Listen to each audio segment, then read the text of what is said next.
I want to thank Walt for having me out. He's one of my favorite members of the legislature. We were in different parties, and we were on the other side of issues various times, so very gracious to have him invite me to be here today, and I'm thankful for the opportunity.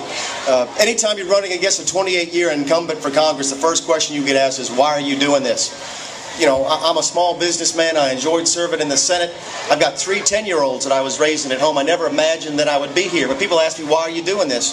And I'm doing this because there were 39 Democrats this year who stood up to the administration to vote against health care reform.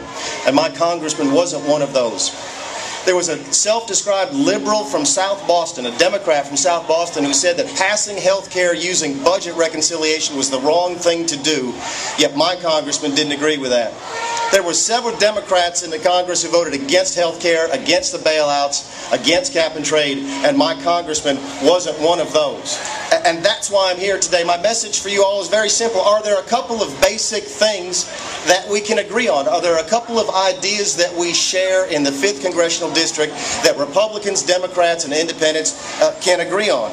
Can we all agree that you should be able to pick your own doctor?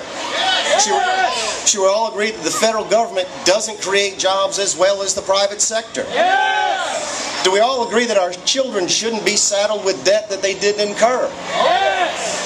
Should we all agree that the government should at least tell us how it plans on spending our money next year? Yes! And finally, can we at least just all agree that we cannot go on spending money that we don't have? Yes! I think we can agree on that. I think that everybody across the district can come together and agree on some of those basic principles. And one of the reasons I'm hopeful that we can do that is that my opponent used to agree with those things.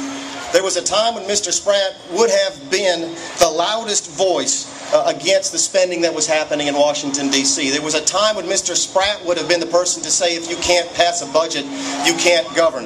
And there was a time when Mr. Spratt would have been the strongest opponent to all of the taxing and all the spending that's going on in Washington.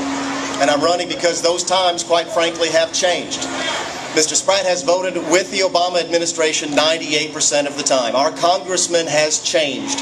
And I think in November it's time for us to change congressman. And I hope I'm that person. Thank you very much for coming out.